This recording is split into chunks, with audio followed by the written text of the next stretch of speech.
कौन है जो मेरे क्रोध को भड़काने का प्रयास कर रहा है?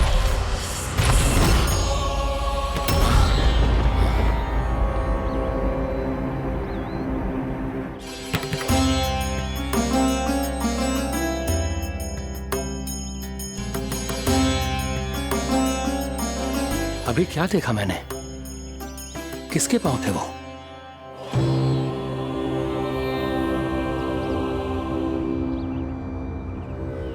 मैं आप सबका कष्ट हरूंगा।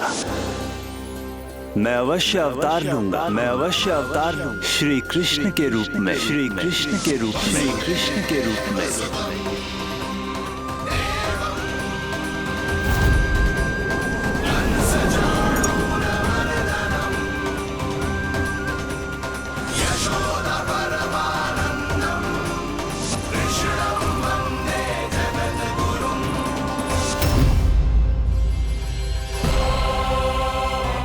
नहीं, नारायण चोरी नहीं कर सकते। अवश्य ये कोई पाखंडी है। यदि मेरा आभास सही है तो अब न ये मेरे क्रोध से बच पाएगा और न ही मेरे श्राप से। न ये मेरे क्रोध से बच पाएगा और न ही मेरे श्राप से।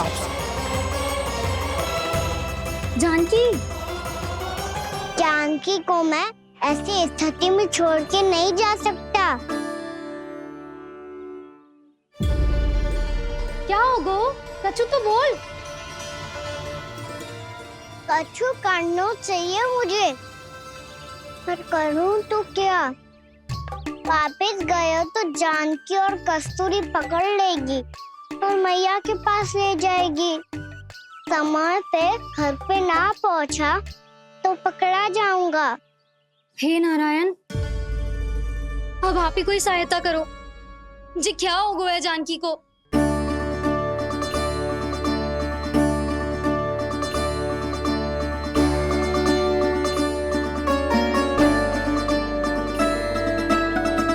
कस्तूरी, कस्तूरी, कस्तूरी। जी मेरा नाम किसने पुकारो? कौन है वहाँ? रानी भाभी,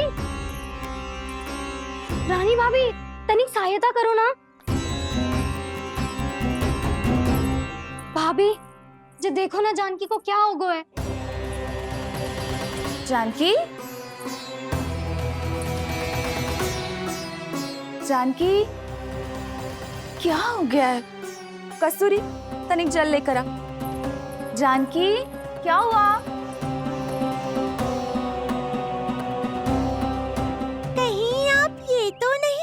रहे प्रभु कि बड़ी माँ थोड़ी देर में मैया को भी यहाँ बुला लेंगी। हाँ, और तब मैं निश्चिंत होकर घर जा पाऊंगा।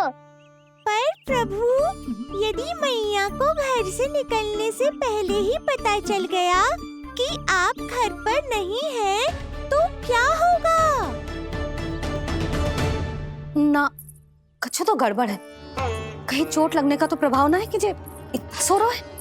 यदि मैया को आपकी अनुपस्थिति का पता चल गया तो क्या करेंगी वो? यशोदा, मुझे लगता है कि तुम्हारा मन आजकल ढूंढने लगो है कि कहीं से तुम्हें चिंता मिल जाए और तुम उसे व्यर्थ में ही ले लो। कहना क्या चाहते हो आप? यही कि तुम्हारा लल्ला कितनी शांति से सो रहा है और तुम यहाँ उसकी चिंता कर रही हो। अरे सुबह की चोट को तो कब का भूल गए हो। तुम ही बताओ, तनिक भी पीड़ा होती इसे तो इतनी शांति से सो पाते हो? ना।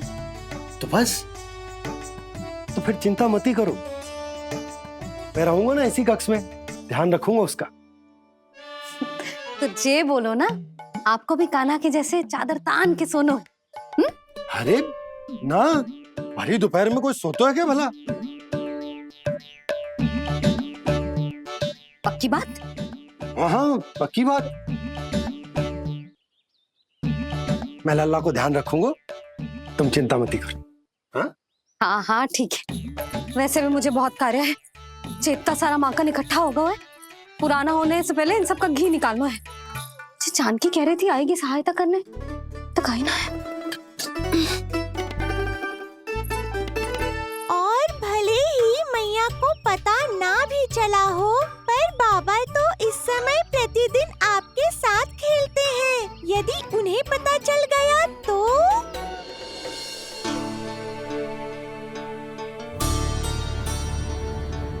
देखा मैया कितनी चिंता करती है तेरी। एक बार बाबा को पता चल गया तो फिर मैया को तो पता चलना ही है। उनसे अधिक देर तक छिपा नहीं पाएंगे बाबा।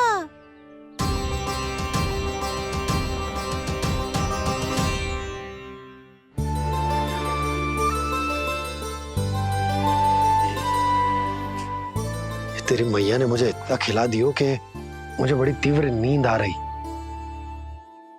मैं यहीं तेरे साथ तनिक विश्राम कर लेता हूं।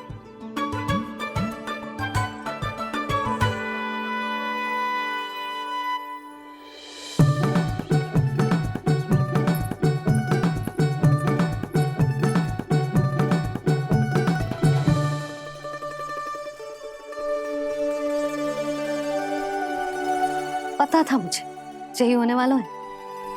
दोनों बाबा लल्ला आनंद से नींद लो, मुझे बहुत सारा कार्य करना है।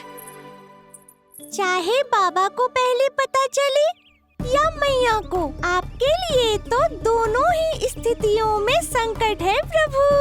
तीनों स्थितियों में मूली तीसरी स्थिति कौन सी प्रभु? वो भी तो पधार रहे हैं। वो कौन?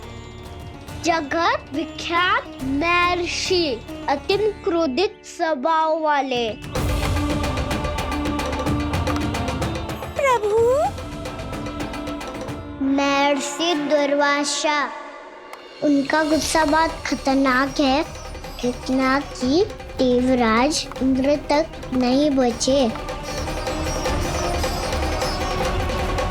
मेरा ऋषि दुर्वासा का घोर अपमान किया है तुमने देवराज इंद्र।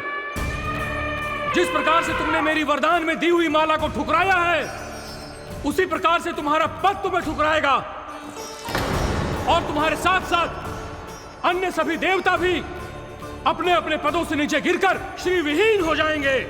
ये मेरा शाप है तुम्हें, ये मेरा शाप है तुम्हें, ये मेरा शाप है तुम्हें।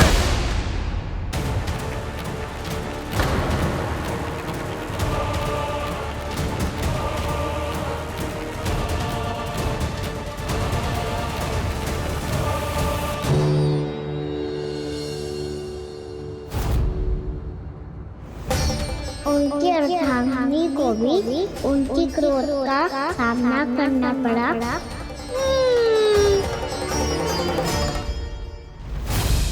तुमने मेरी आज्ञा का अनादर करके मेरे सम्मान को भस्म कर दिया है कदली। इसलिए मैं तुम्हें श्राप देता हूं कि तुम इसी क्षण भस्म के ढेर में बदल जाओगी।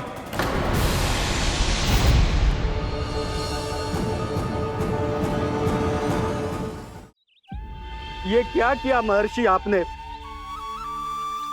इंद्र को भी नहीं छोड़ा, देवताओं पे भी दया नहीं की आपने, और अब मेरी पुत्री को अपनी क्रोधाग्नि से भस्म कर दिया। मैं आपकी संवेदनाओं को समझता हूं ऋषिवर, परंतु यदि मैंने देवताओं को श्राप न दिया होता तो समुद्र मंथन भी न होता और उन्हें अमृत भी न मिलता। और अब मेरे श्राप से आपकी पुत्री और मेरी पत्नी कदली फल बनेगी और श्री विष्णु जी की कृपा से सभी पूजाओं में सबसे अधिक प्रयोग होने वाले फल होने का सम्मान प्राप्त होगा उसे।